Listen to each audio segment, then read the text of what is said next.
sekalian, terima kasih atas waktu yang telah diberikan.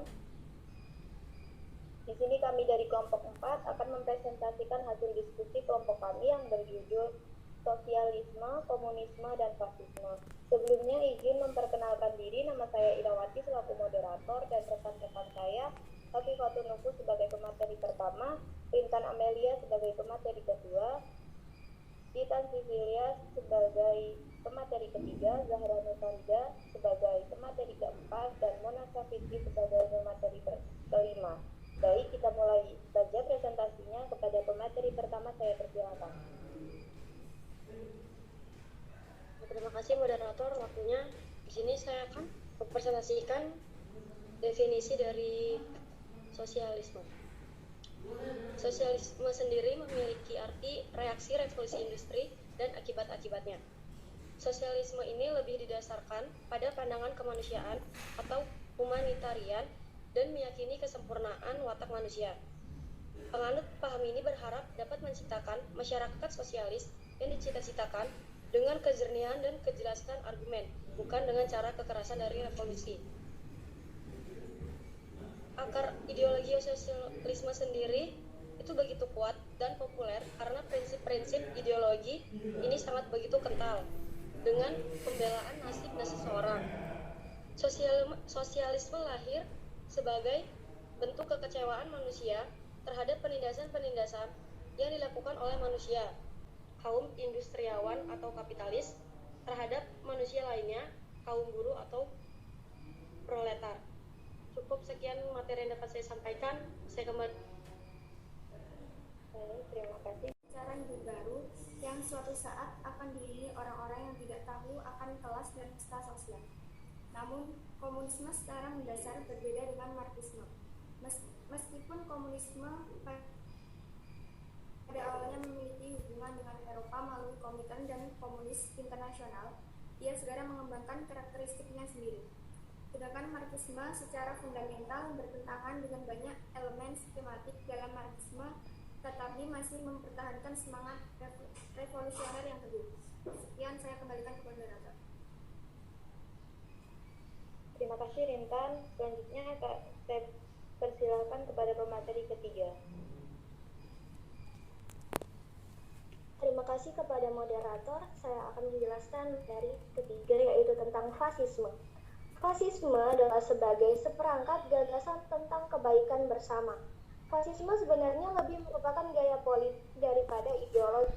Hal ini merupakan bentuk nasionalisme romantik yang merayakan kebesaran negara dengan ritual dan simbol yang rumit. Mansur Fakih mengklaim bahwa kata Italia fastio berasal dari kata Latin fasces yang dalam budaya Romawi kuno berarti seikat kayu. Unsur-unsur yang menyatu, namun fastio juga merupakan simbol pengabdian, kesetiaan, pengakuan, dan kepatuhan terhadap kekuasaan negara yang merupakan sumber dari segala sumber hukum dalam segala aspek kehidupan berbangsa. Sekian materi dari saya kembalikan kepada moderator. Di sini saya akan menjelaskan mengenai perbandingan antara sosialisme, komunisme, dan fasisme. Komunisme dan sosialisme memiliki berbagai metode yang digunakan untuk mencapai masyarakat yang terencana. Namun masyarakat sosialis adalah situasi ideal di mana perencanaan pusat diarahkan sebagai kritik dan dorongan pemilih dalam masyarakat komunis. Seperti halnya komunisme dan sosialisme yang identik dengan teori Karl Marx. Namun di sisi lain terdapat larangan kebebasan berpikir, berserikat, dan mengkritik kebijakan pemerintahan pusat, dan jika melanggar hal tersebut akan dikenakan hukuman. Terlepas dari kenyataan bahwa sosialisme adalah salah satu komponen terpenting dari ideologi fasisme, orang-orang sering mengabaikan hubungan erat antara sosialisme dan fasisme. Terima kasih moderator. Di Jerman dan di Italia merebut kekuasaan karena mereka memposisikan dirinya. Terima kasih. Saya kembalikan ke moderator. Baik, terima kasih dan sekian presentasi dari kelompok kami. Apabila ada yang ingin bertanya, kami persilakan. Kami membuka 3 pertanyaan dari 3 orang penanya.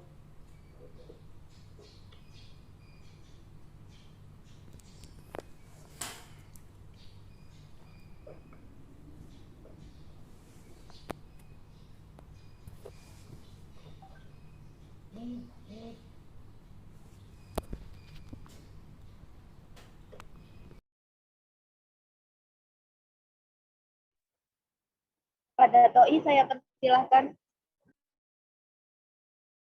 Baik, izin memperkenalkan diri. Nama saya Muhammad Thoiyaf Ma'ruf dengan NPM 2213032017.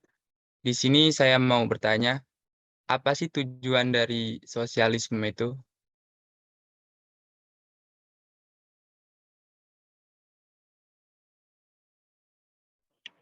Baik, terima kasih untuk 3 orang penanya. Beri kami waktu 3 menit untuk mendiskusikan jawaban dari 3 pertanyaan tersebut.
Baik. Kami akan menjawab pertanyaan dari Ara terlebih dahulu. Kepada Nufus yang akan menjawab, saya persilahkan.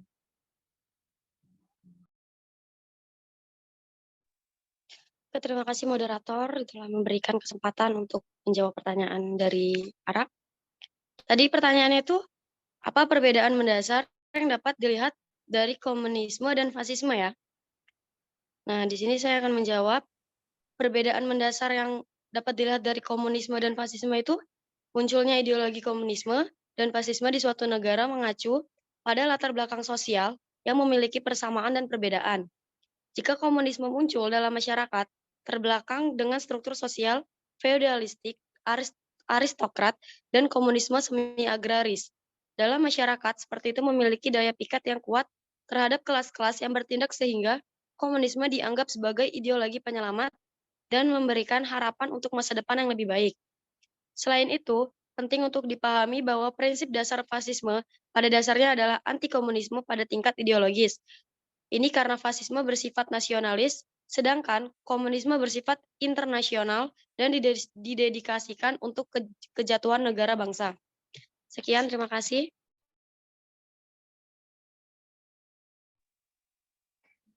Dari jawaban dari kelompok kami, apakah ada yang ingin menambahkan?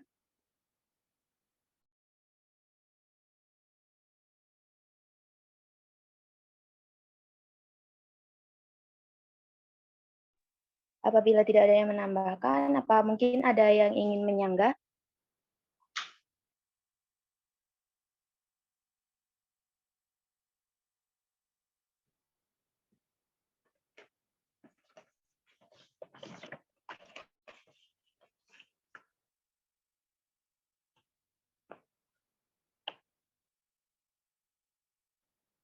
Baik, kami harap dapat diterima jawabannya. Pertanyaan kedua yang akan dijawab oleh Mona. Saya persilakan kepada Mona.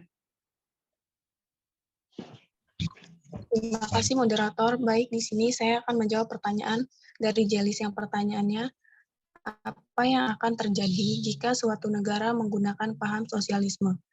Dalam suatu negara yang menggunakan paham sosialis sebagai ideologinya, maka apapun yang dilakukan, baik secara aspek ekonomi, politik, sosial, untuk kepentingan bersama, terutama untuk kepentingan rakyat. Sebab sosialisme ialah suatu pemikiran yang digunakan untuk menghapus kelas-kelas sosial dan sosialisme. Ini dalam menjalankan kehidupannya digunakan untuk kepentingan bersama. Hal ini menunjukkan bahwa sumber daya alam dan infrastruktur suatu bangsa dapat dimanfaatkan oleh siapa saja, tanpa memandang kelas. Terima kasih. Terima kasih, Mona. Dari jawaban yang telah Mona sampaikan, apakah ada yang ingin menambahkan atau menyanggah?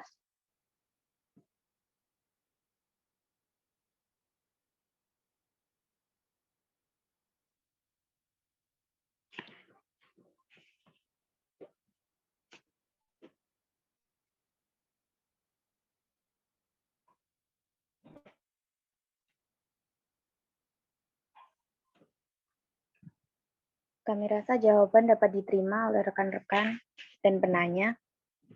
Kepada pertanyaan terakhir akan dijawab oleh Titan. Saya persilakan. Terima kasih kepada moderator. Saya akan menjawab pertanyaan ketiga, yaitu apa tujuan dari sosialisme? Tujuannya adalah untuk menciptakan bangsa yang makmur dengan membatasi kepemilikan individu dan mendorong usaha kolektif yang produktif. Terima kasih.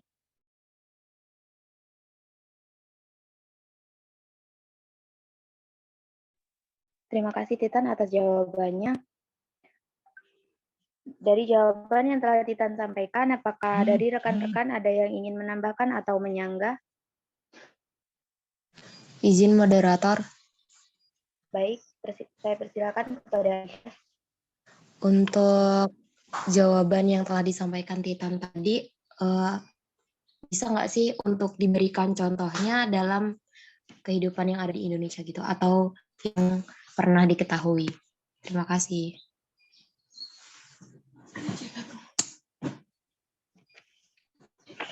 contoh.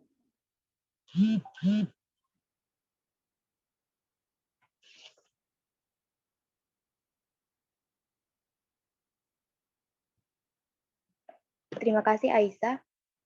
Beri kami waktu untuk mendiskusikan jawabannya sebentar.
Baik, jawaban akan disampaikan oleh Titan.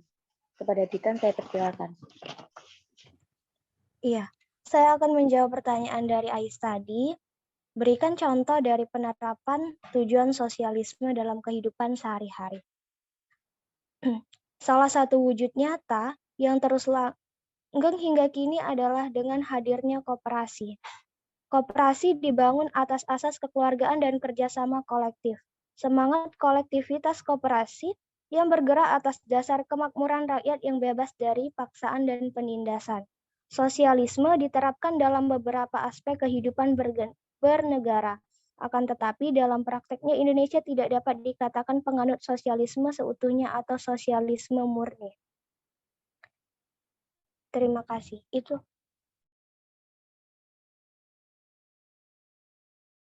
Baik, terima kasih Titan jawabannya.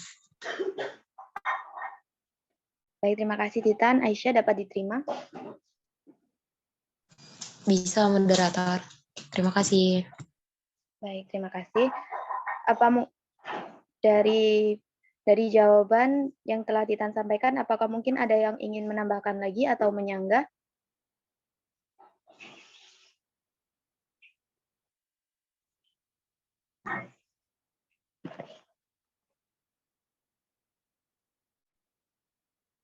Apabila cukup, izinkan saya menyampaikan kesimpulan dari presentasi kita kali ini. Kesimpulannya yaitu ideologi sosialisme adalah paham yang mengutamakan seluruh aspek kehidupan manusia secara bersama-sama dan menjadikan kebersamaan sebagai tujuan hidup manusia. Sosialisme berpendapat bahwa kepemilikan bersama, sedikit atau tanpa hak milik adalah cara hidup yang ideal.